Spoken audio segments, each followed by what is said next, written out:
Welcome, listeners, and thank you so much for being here with us. To celebrate the 1-year anniversary of our Listener's Choice Awards, I thought it would be fun to count down the most shocking, eye-popping, and talked about scenes from a BPP production. I have with me, for the second year in a row, Shanay Howell. Shanay was gracious enough to help me host the 2023 Listener's Choice Awards, which aired September 29th, 2023, and we had an amazing time. Thank you for hosting with me again, Shanay. Happy anniversary. Happy anniversary.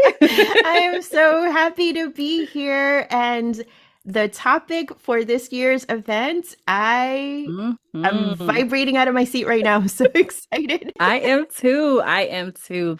So for those of you who didn't tune in to the 2023 Listener's Choice Awards, but wonder which BPP production you may have heard Shanay's voice, she played Colleen Patterson in What Goes Around. Colleen was a senior associate at Cohen & Schuster, the law firm where Brianna snagged that coveted summer intern spot. And I just want to say that it's never too late to listen to the Listener's Choice Awards or What Goes Around, because you could check them both out along with my other audio productions on my Script Out Loud podcast.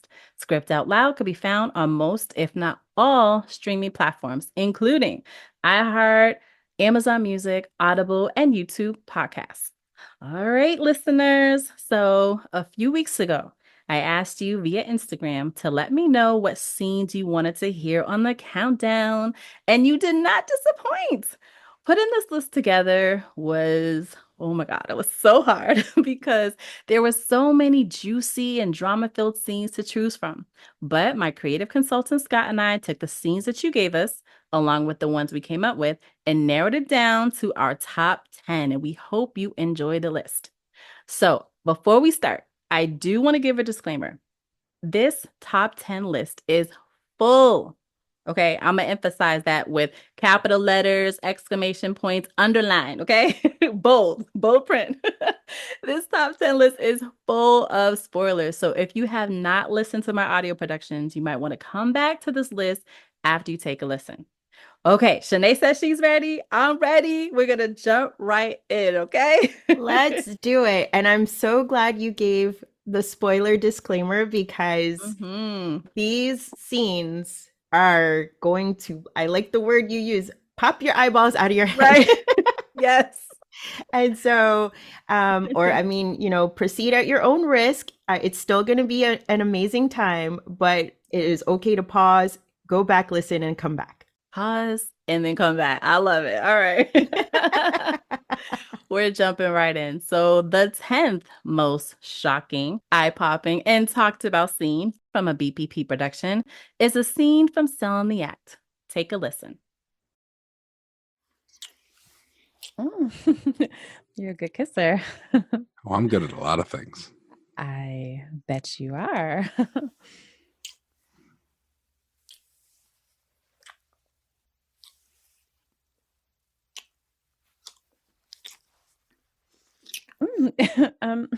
More chicken fingers? No, I think I'm okay. So, what are your plans for that huge house? Well, my wife and kids will be here after the closing. Wait a minute. Did you just say your wife and kids? Mm-hmm. They're down in Texas. Down in Texas? Nina, it's not what you think. My wife and I are separated. We just haven't told our kids yet. Until then, we think it's best we continue living together. Like a family. Hold on, wait a second. So you're married? With kids? But I kissed you. I said it's not what you think. We've been living apart for months. There's nothing between us anymore, and she's only going to live with me here in Atlanta until after we tell the kids. Don't you think it would have been a good idea to tell the kids before buying a 3,000 square foot, 4-bedroom, 3-bath home in Peachtree Park? Aaron, you need to leave. What? Yeah, Get your Chinese food, get your wine, get your jacket, and get out now. So the first thing I want to say is that kudos to Ben Bryant. He was the gentleman that voiced the role of Aaron, and this was Ben's second production that he did with me. So the thing that I will just say, I think Ben and I had a little bit too much fun doing this scene. But the thing that gets me with this scene is that he was so nonchalant about letting her know that he had a wife and kids. Like, It's so funny you use nonchalant. So the word I would use was casual. Just casual, like, and would you like some sugar with your coffee? Just like, there was no beat, no hesitation. It was just, yeah. And, my wife and kids. Yeah, right. Like, okay. You don't think the conversation's going to shift after you drop that little nugget in the conversation? Exactly. Especially after the way they was tonguing each other down just moments before, okay? That's something, maybe she would have liked to have known that before they ordered dinner and hanging out. Thank you. I was like, wow. And it's just so funny. And he sees nothing wrong in his mind. He's like, well, we're separated. We just haven't told the kids yet. And I'm sitting there like, and that makes it okay. Like, yeah, that makes it okay. And also, we're just going to continue living together because we love our kids and everything's great. This is totally fine. Right. I mean, if you have that type of dynamic, hey, great. But a lot of people, I don't know if they'd be cool with that, No. And Nina was like, yeah, you got to go and take your food with you. Take the food. Yes. Okay. She was like, the Chinese food and chicken fingers were good, but yeah, you could take that too. Yes. Yeah. Oh my gosh. Okay. Wow. All right. So we're going to move on. Because that definitely was, like you said, eyes out the socket right there. Like, what? My eyes are right next to me out of my head. So right. Oh my goodness. All right. So the ninth most shocking, eye-popping, and talked about scene from a BBP production is a scene from my very first audio production back in 2020 called Birthday Blues. This is always going to be an audio production that is near and dear to my heart. This is the production that got it all started, and I have not stopped since. Let's take a listen. James, look, I'm going to keep it real, okay? You're a really nice guy, but I'm not interested in you. I mean, you're handsome and successful and probably got it going on up there in Charlotte, but I'm good. The last thing I want is to have a meaningless fling with someone I met at a festival. Anyway, we could be cordial and friendly, but that's about it, okay? No wonder your boyfriend cheated on your ass. Excuse me? What did you just say to me? I said, no wonder your boyfriend cheated on your ass. How dare you? How dare me? I don't know what high horse you rode in on, but your ass ain't all that. Maybe you should lose your damn attitude and stop being the bitter, angry black woman that men like me leave for white women. Let me tell your ass something, okay? I'm not denying the fact that I'm a bitter, angry black woman, but do you want to know why? It's because of piece of shit men like you. Stay the hell away from me this weekend.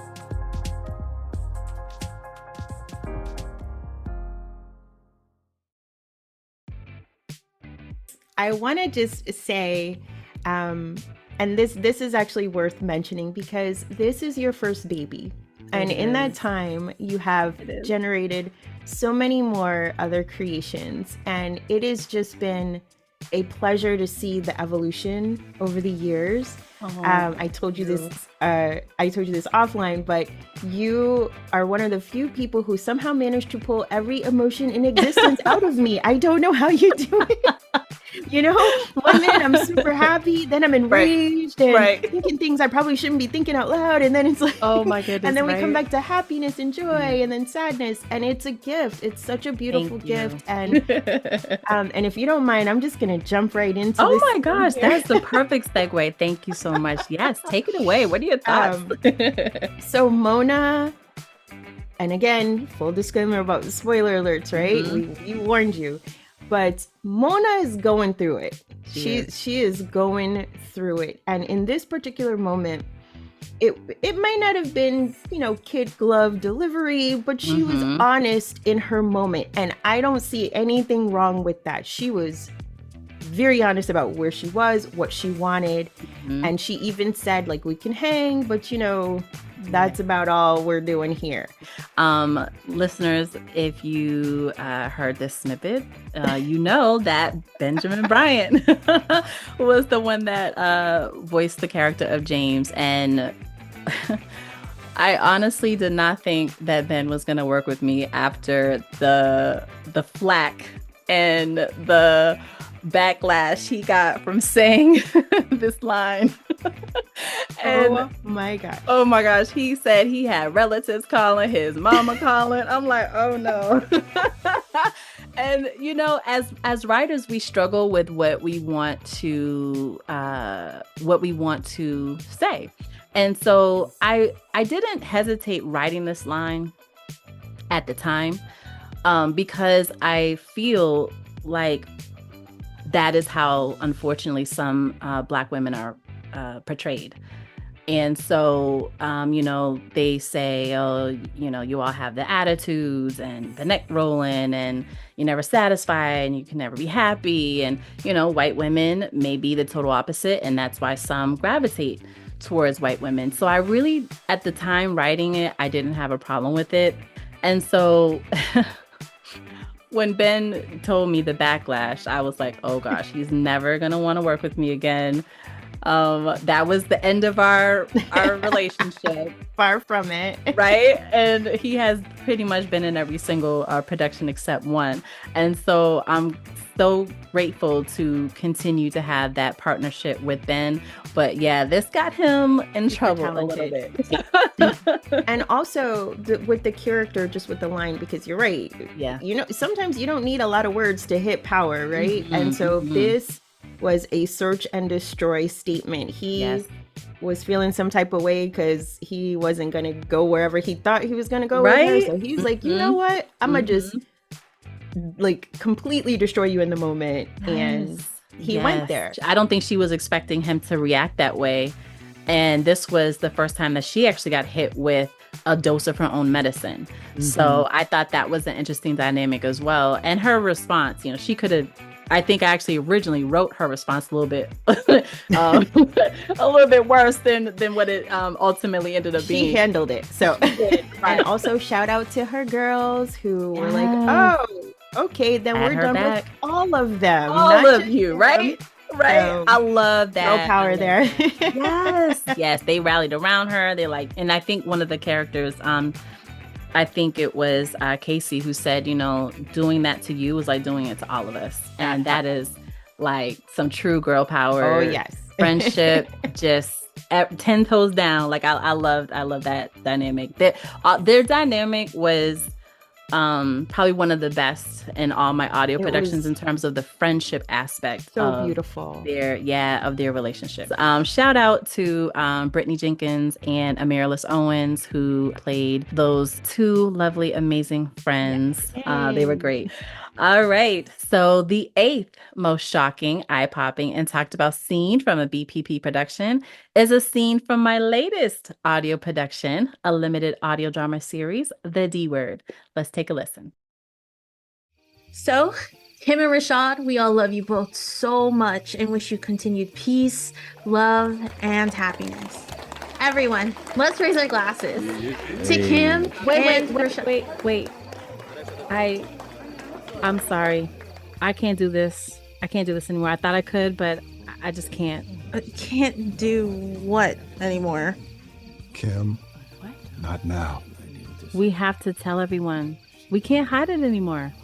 Oh my gosh. Oh, are you pregnant? Are you pregnant? Is this why you were babysitting that drink shot I made you? She probably made it too damn strong. Yeah, I did. Oh my God. Wait. I'm gonna be an auntie? I knew it. As soon as I saw you, I said you were glowing. Why didn't y'all say something earlier, Rashad? Congrats, you two. Stop. No, guys, stop. I'm not pregnant. Okay, well, what is it? Are you guys moving? No, I'm not moving. I'm officially confused. Where? Oh my God, don't leave us in suspense. Just say it. Okay, you're not pregnant and you're not moving. So what? Getting a divorce? Shut up, Travis. This isn't the time for jokes. Well, man, just keeping it light. He's actually right. So writing the D word, it was very challenging because I had to do a lot of research on divorce and the dynamic of divorce within a friend circle, but it was very rewarding to see how the cast just flawlessly executed this production. They were very in tune with their characters, and I love the cast chemistry and the dynamic.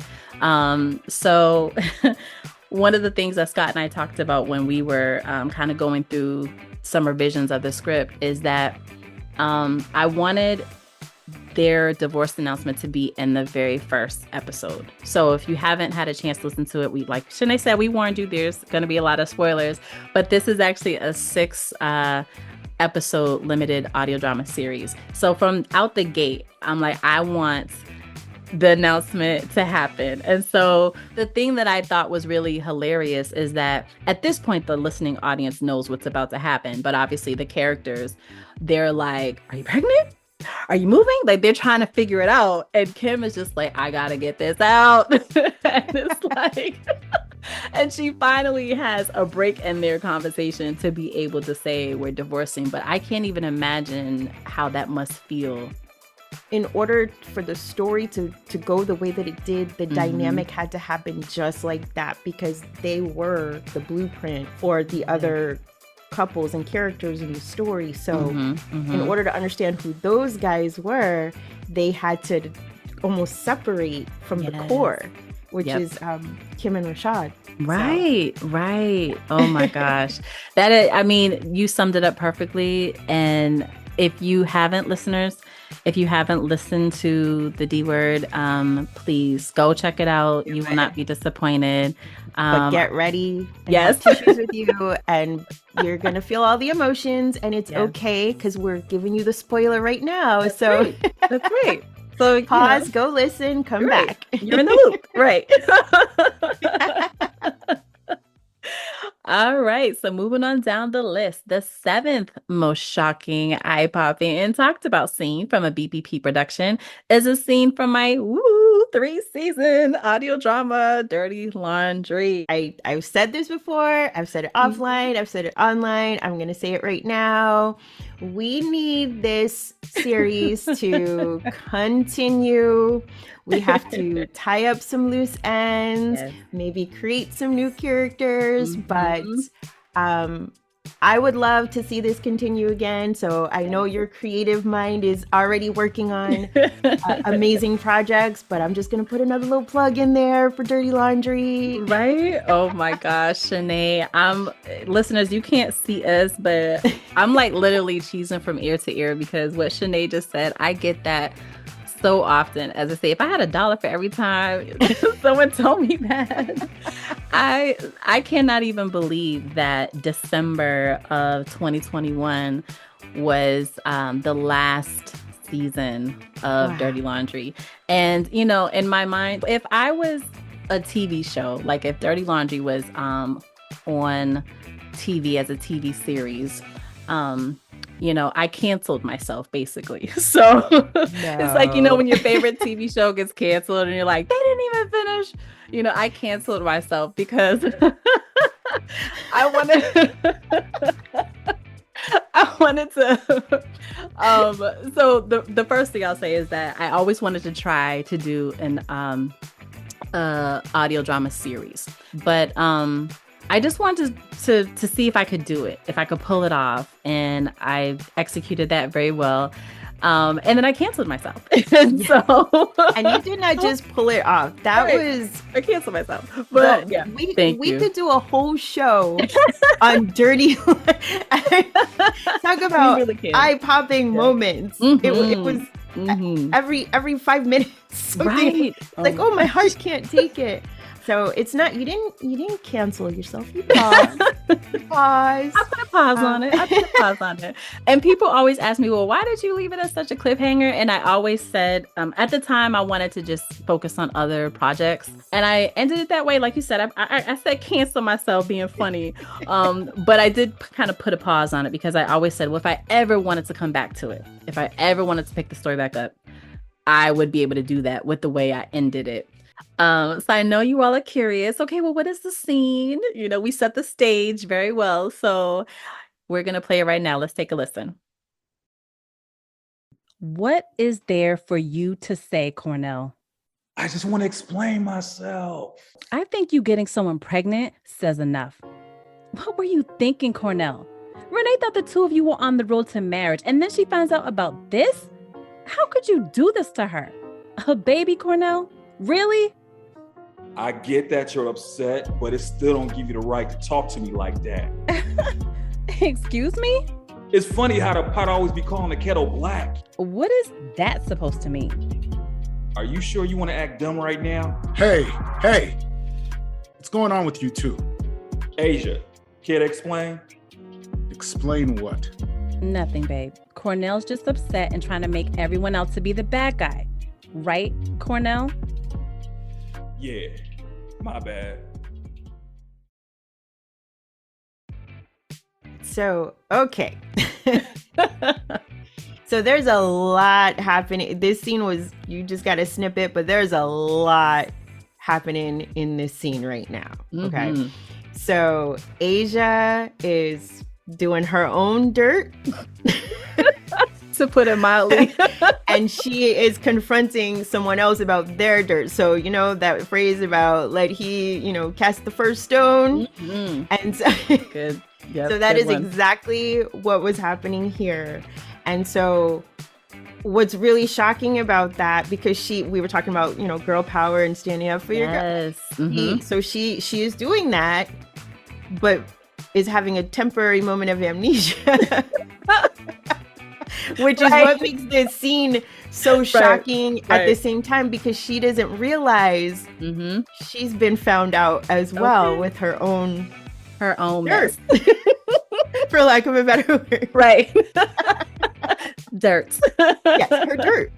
And Asia knows what's coming eventually, because she even said, Cornell, I forgot what the line was, but Cornell's just trying to make everyone else be the bad guy. Right, Cornell? It's like, yes, like that wink, wink. And he's like, yeah. He's like, right. Sure. Yeah, that was a really good scene. Whew, this list is getting good. All right. So moving down the list, Shanay. All right. So the sixth most shocking, eye-popping, and talked about scene from a BPP production. We're going to go back to Dirty Laundry. So let's take a listen. On my way home, I bought you a bottle of wine and I grabbed some beers. So do you want to sit on the patio tonight? I can light the fire pit. Ooh, okay, that sounds nice. Okay, I'm gonna go get washed up. I'll be down in a bit.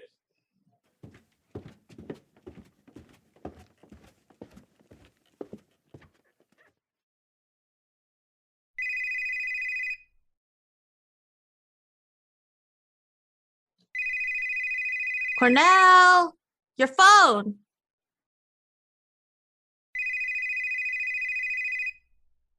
Hello, Chief Avery?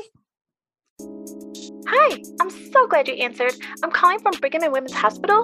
Mr. James left his police hat in the room, but I walked it down to the reception desk on the main floor, so you can grab it whenever. Congratulations again, and have a good night. Wait, what do you mean? Brigham and... Oh my God. So the first thing I want to say is Lauren Kalukag. Kudos to you. You, first of all, I'm gonna stick to the scene, but for those who haven't listened to Dirty Laundry, you have to finish the series. You just have to binge it, do whatever you need to do, and you will see why I'm saying kudos to her. She kills this role as Renee.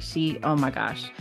The dynamic between Renee and Cornell and Nikki, it will give you that roller coaster ride of emotions.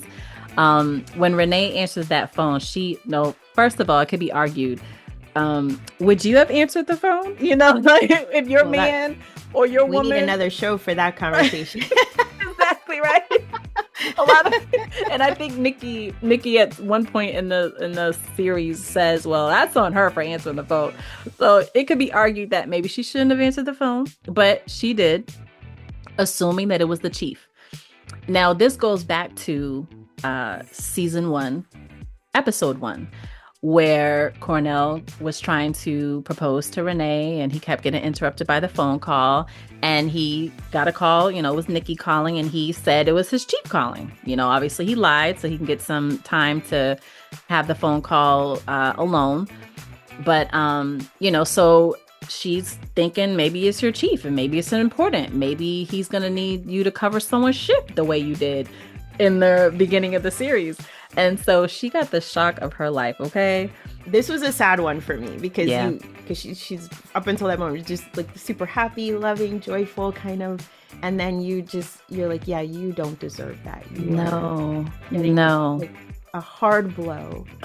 Blow. Listeners, if you haven't listened, take a listen because you're going to find out more information about the dynamic between Cornell and Nikki. And it just really sets Renee off and to a tailspin. But, I'm not going to say anything more, although we said there's going to be some spoilers. Right. But we'll just leave it at that. Well, we're going to move off of Dirty Laundry and we're going to go down our list to the 5th most shocking, eye-popping, and talked about scene from a BBP production is a scene from What Goes Around, my 10-episode limited audio drama series. So What Goes Around, if you listen to the 2023 Listener's Choice Awards, you know that it is very near and dear to my heart because my son actually gave me the idea for the story. So What Goes Around, and we told you about the spoilers. So What Goes Around not only racked up big wins at our Listener's Choice Awards, but was also a semi-finalist in the Creative Screenwriting Feature Screenplay Competition in 2023. So I was very proud of that. Very proud of that. Special production. Yes. So near and dear to me to this day. So let's take a listen. Think about what you're doing. The police aren't going to let you get away with this. Jamal, please. You've made your point. We're sorry. If we could take it all back, we would. I'm sorry you got injured. I really am. I always felt bad about what happened to you, but we were so angry. I just stayed away. Give me the consequence. Leave my mother and sister out of this madness. Sorry. Can't do that. And we're doing too much talking. Jamal, just think about what you're doing, what you're risking. Come on. Just untie her and let her go. No one has to know about any of this, okay? Jamal, I'm really sorry. I'm sorry for the disappointment, for the pain, for the dreams that you had that never came true. I'm sorry for thinking you took those pictures. I'm sorry for what my brother did to you. I'm sorry for all of it. I'm sorry too.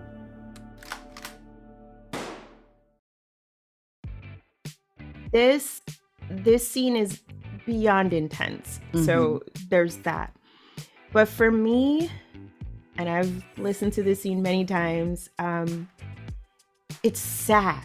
Yeah. It's just really sad because Jamal just had so much going for him. He had his whole life ahead of him, options galore. And with someone playing in the background and some misunderstandings, it went away and it put him on this edge. This edge that there literally is no going back from. And I think even in the scene when they realize what's going on, Brianna's just kind of like, let's take a step back. Like because she's aware, like this is this isn't even the guy that I knew, Exactly. And as shocking as the scene is for me, that scene was just like when you feel like your back is against the wall, anything goes. Like you're just coming out swinging. And this it was sad because this is what he felt he had to do with what he had left. I don't want to give too much away, even though we said in the beginning there's going to be a lot of spoilers, but you just have to listen. Right, we warned you, but you have to listen to the journey. You have to kind of just start from the beginning and just see how he got there, and come to your own conclusion or decision. Like you said, a few misunderstandings, a lot of jealousy, a lot of lies and deceit.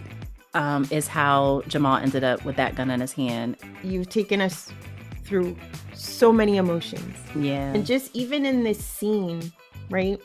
You can feel her sadness. Oh, yeah. When she realizes even her mistakes. And her brother, who's like, dude, yeah, I did it. Right. Bring it. Like he's even, because they realize it is their fault. It's, but again, there was a puppeteer in the background, but you feel like everyone's realizing sort of their role in this. Yeah. And he's just so far gone that you can't reason.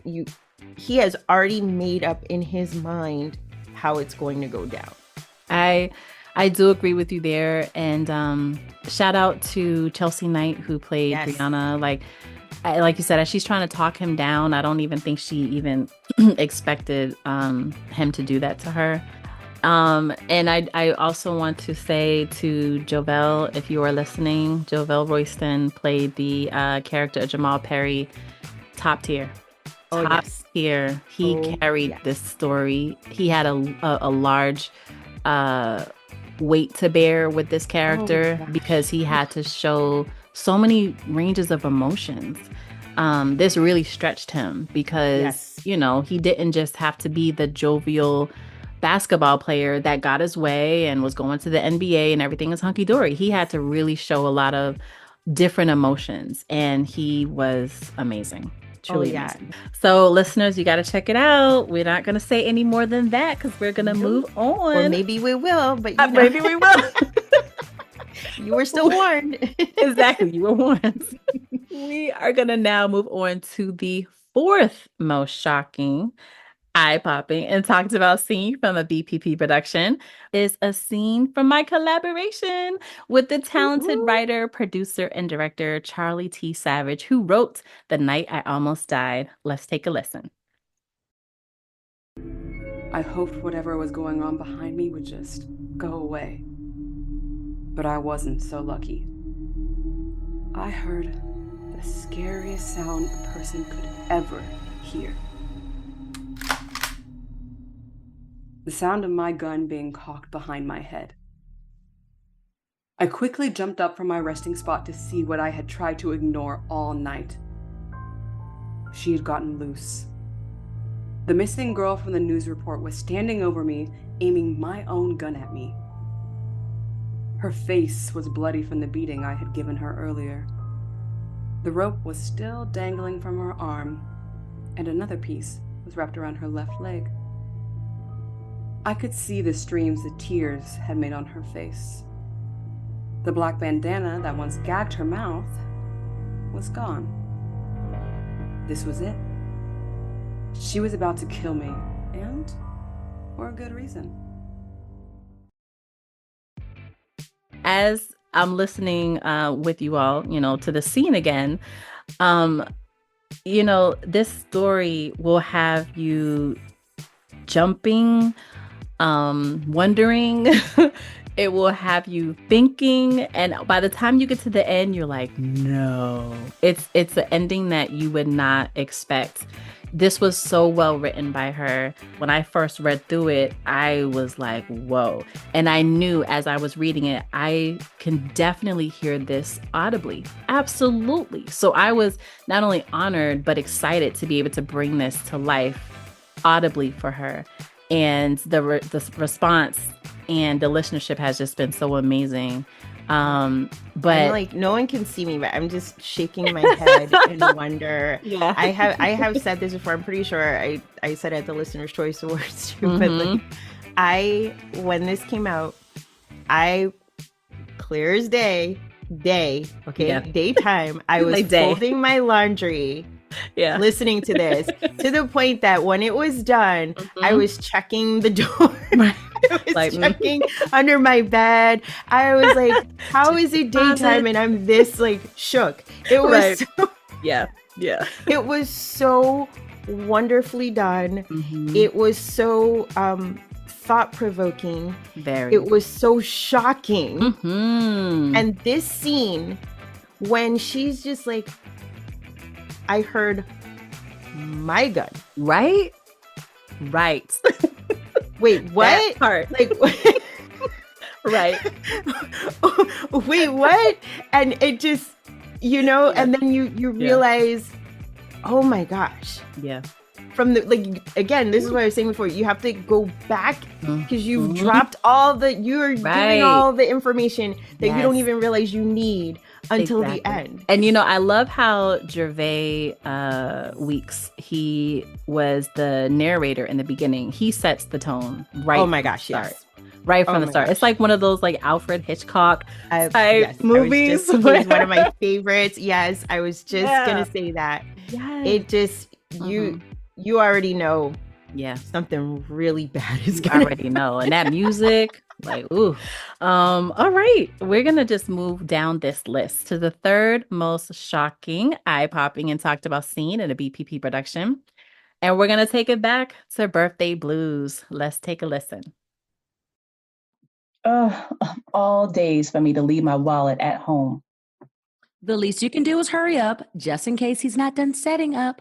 I feel awful. He's going to be so disappointed that I came home early and seen all of this.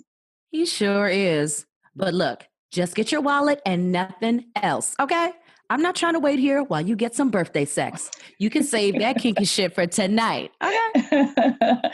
All right, I'll be right back. Charles?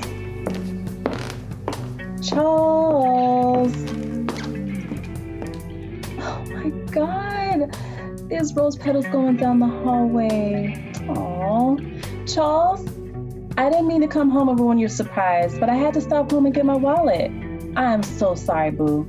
The roses though, oh my God, they're absolutely beautiful. If you're in the bedroom wrapping my gift or something, I'll just close my eyes and feel my way to the dresser. I promise I won't peek. Or better yet, I'll crack the door and you can pass it to me, okay? All right, I'm coming in. I have my eyes closed. Charles, there's somebody in here. Oh shit, Mona. Okay, so this is Mona's origin story.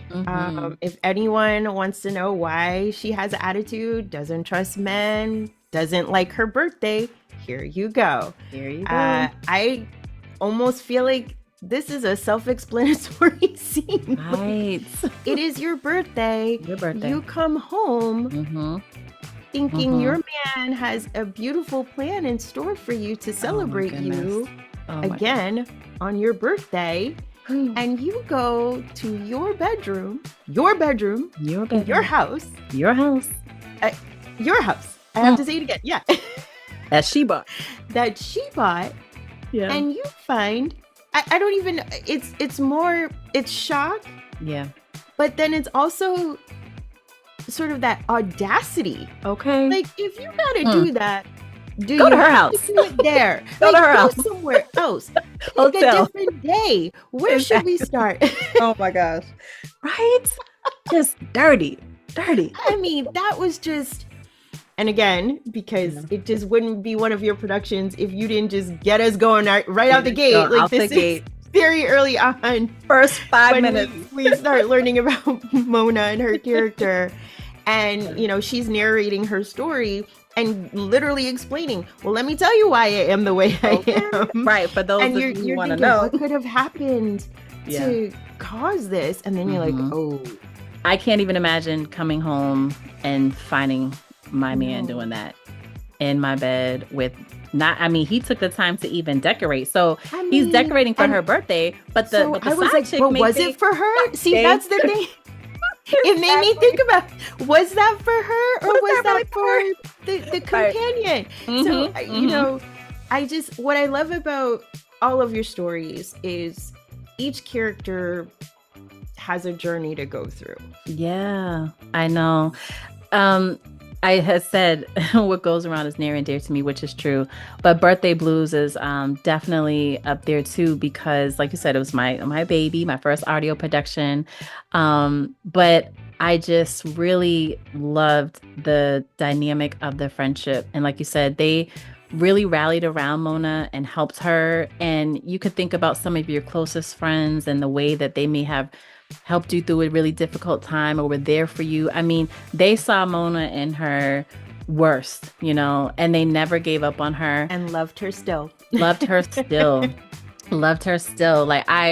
If you don't have friends like that, find some people that you can rely on like that. It's like, oof. Oh my gosh, for sure. But I love just the friendship angle because they really weaved in sensitivity, patience, love, and humor in Mona's life. And she really just couldn't have gotten through a lot of that without their support. So it's a story that always sticks with me because of the friendship dynamic. And, Mona's transformation is also something to be applauded. Wow. Oh my gosh, these scenes are, I hope, listeners, I really hope, right. They are. And I'm hoping you're enjoying the list. I don't know if there's some that you would have put on the list, listeners, but I hope you're enjoying this. This was a very hard decision. This had to be so hard to assemble because so hard. Ooh, oh my gosh. So we are almost there. We're almost to number 1, but we are going to now give you the second most shocking, eye-popping, and talked about scene from a BPP production. And it's a scene, Dirty Laundry. We're going back to Dirty Laundry. So let's take a listen. Naomi basically blames me for the way Michelle's life turned out. She was an aspiring attorney, but the drugs pretty much ruined her life. She overdosed and nearly died. And this is all your fault? According to Naomi, yes. Her and Michelle were really close, and I guess watching how her life spiraled was too much for her. You know this sounds crazy, right? Look, the only thing you need to know is that Naomi is dangerous and unstable. She has it out for me, and there's no telling what she might do. I still say you should get a restraining order against her. Maybe then she'll get the hint and leave you alone. In my experience, it's just a piece of paper. They still find ways to violate it. My food's here. Hold on a second. Oh, shit! Jose? Jose, what was that? Jose? Jose? Wow. So it's a lot to unpack here. It's a lot to unpack. Jose at this point has a lot going on in his life, and his life really starts to unravel in the last season. He's stressed out because the situation with Naomi has just gotten out of hand. Now, this is not a spoiler if you listen, but if you didn't, it is. But if you go back to season 1, episode 1, it's clear Naomi has an ulterior motive for wanting to get to Jose. Now, she's using Pierce to do it, but she wants to get to Jose because of what she believes he did to her sister. And she is ride or die, clearly, for her sister. And she was not going to let this rest until she got Jose where she wanted him. Now, who shot him? It's kind of like, what was that show from back in the day, Dallas? Who shot JR? Like, that was like trending in the 80s. Like, who shot Jose? Who shot him? It's really hard to have a lot of sympathy for him. He kind of did this to himself, and it's always like that phrase, like, everyone gets their comeuppance. Like, yes, you have to be careful about what you do. Now, could we argue, some nuances about Naomi's sister? Maybe. Yeah. It doesn't change the fact that he still played a role. Absolutely. In the decline of her mental health. Yes. And he was already doing stuff. He was cheating on his girl. Like, oh my goodness. It just, doing the most. I mean, he was doing the most. there was a culmination of things. Like, some might say that was a courtesy, you know? I know, right? Yeah. Because he had hurt so many people in different ways. And it was almost like he wasn't trying to grow from those moments. He just kept kind of repeating the same things. You know, the character itself, he's very complex. And speaking of character, you said something interesting, like he's a complex character. So listeners, if you have been following Dirty Laundry but have not had a chance to listen to the Dirty Laundry after shows, please listen to those as well. It gives you a little bit more insight into the character from the actors and actresses' point of view. And Daniel Pereira, who voiced the character of Jose, kudos to him. He did a great job. This reminds me of the Jamal Perry character that Jovel Royston played, because he had to have a lot of layers and a lot of dynamics to him and a lot of emotions that he had to show. But in his after show, he really gives a great assessment of the character of Jose. Like, he was very spot on. And he said he had some similarities that he could draw from at the time. And so he really breaks down the character very well. So I encourage you to listen to his after show along with all of them. They were such a good time. We even played a cool game during the after shows. But with Jose, the thing that gets me every time is that him and Maria had a very contentious relationship throughout the series.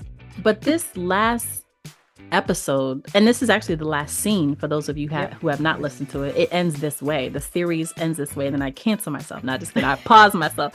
But Pause yourself. the thing that gets me with this scene is that this is the first time that you've heard him and Maria get along. They're talking about their son Carlos and taking his first steps, and you know, they're really having a good conversation. And of course, and then he talks about the situation that is going on with Naomi.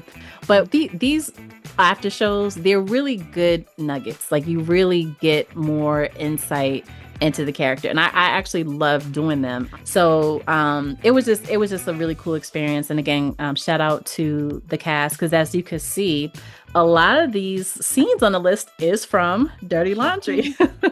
Shocking moments in Dirty Laundry. Dirty Laundry. Like, what? Like, who would have thought? The title alone gives you all you need to know. All you need to know. This is a good segue, because we're actually going to tell you, listeners, we're going to tell you the most shocking, eye-popping, and talked about scene in a BPP production. And it's none other than Dirty Laundry. We're going to stay with Dirty Laundry. And I don't know if you can guess what it might be, but let's take a listen.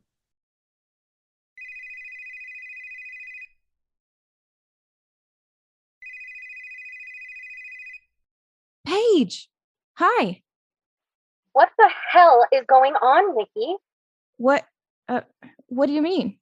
You're supposed to be seeing the IVF doctor at our clinic until you're cleared to see your OBGYN. But the clinic told us that you were at Brigham and Women's a couple of weeks ago. You're not supposed to do that. I will, You do understand that you can't see your OBGYN yet, right? Well, Will I what? I guess I was confused. Confused? It's in the paperwork, Nikki. The clinic made that very clear. You know what? Whatever. So I'm guessing you went to Brigham and Women's today after your fall? Yes. And what happened to you FaceTiming us when you got there? When we didn't hear from you, we tried FaceTiming you, but you never answered. It must have been the reception at the hospital. I'm so sorry. And I had every intention of FaceTiming you with everything going on. I just forgot. Have you also forgotten that you're our surrogate? We should be able to get a hold of you at all times. I don't have words for this one. I don't think anybody had words for this. So this is, again, I'm thinking it's going to end one particular way, and you took it someplace else. Like, this oh my goodness. was so, you have to be in real time. This was so shocking. I don't, like, diabolical. That's the word I want to give. Like Right. diabolical. Everything you thought you knew, you're like, yeah. This just like Mm-hmm. you have ruined lives for your own personal gain, Mm-hmm. and you yourself are doing dirt. Like, so Yes. that's the thing. You were already doing dirt, but it's worse than we thought. Worse. And when you're hearing the mom just kind of read her the right, like, Okay. excuse me, we have a contract. Right. You are not like, and then you realize, so this is not something just happened. This is like in the making. Mhm. And in her own desperation, she has perpetrated a fraud in the worst possible way. Worse. To trap Cornell. Yeah, Shanay, it's definitely no words. And kudos to Maria Lane. Maria Lane played Paige, the mom to be. And if you recognize the voice of Nikki, Chelsea Knight. This was the first time Chelsea and I actually worked together. Yeah, and she has been in many productions. So I believe that this scene took place in season 3. I think this was the first episode of season 3. And as I was writing this out, now, as I said, Dirty Laundry started out as a book, but not all of what you heard was in the book. A lot of it was me using that as a starting point, and then it just literally took a life of its own. So this wasn't even in the book version. Oh my gosh.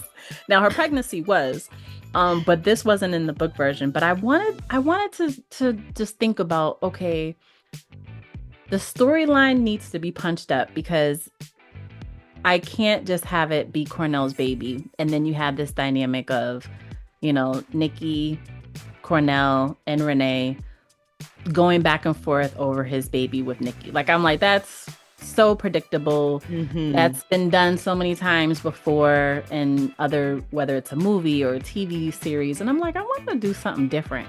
So Scott and I, and as if you listen to the Listener's Choice Awards, Scott, nothing gets put out, whether it's on paper or on my podcast, as a finished audio production without his input, without him listening to it, without him brainstorming with me.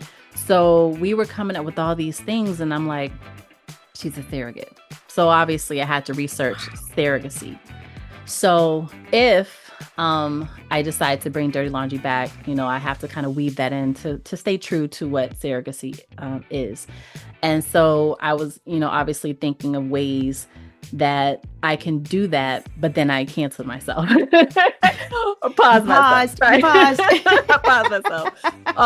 But obviously that would be explored a little bit more if I decide to bring Dirty Laundry back. But yeah, I mean, I was like, I'm going for the juggler. I'm going hard. Okay.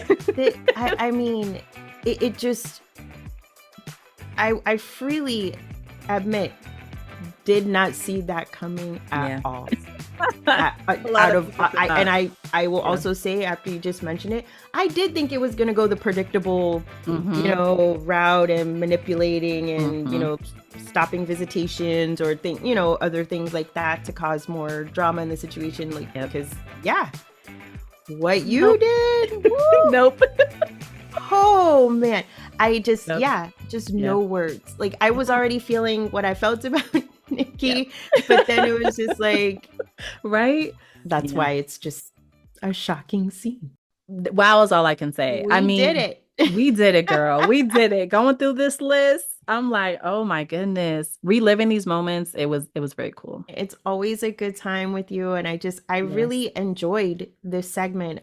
This was the best, and thank you for also just going down memory lane. Like, some of these are kudos to the audience and everyone who contributed to narrowing down this list, because I'm sure it was hard. Very. And it was amazing. Yeah. Thank you. I know, right? Well, I'm gonna use your word. Listeners, we had an amazing time, didn't we? Oh my gosh, I love this so much. And I would love, speaking of love, I would love to know if your favorite scenes made the cut. So let me know. Now, before we go, I just want to say that we at Brooke B Productions appreciate you each and every day. Thank you for your continued support and listenership. And to the amazing and talented actors and actresses, such as yourself, Shanay, you all help make these audio productions possible. And I truly, truly thank you so much. I literally couldn't do what I do without you. And I'm forever grateful for your time and talent to our stories. Thank you so much for tuning in to the top 10 most shocking, eye-popping, and talked about scenes in a BPP production. Have a great night, everyone. Until next time. Bye.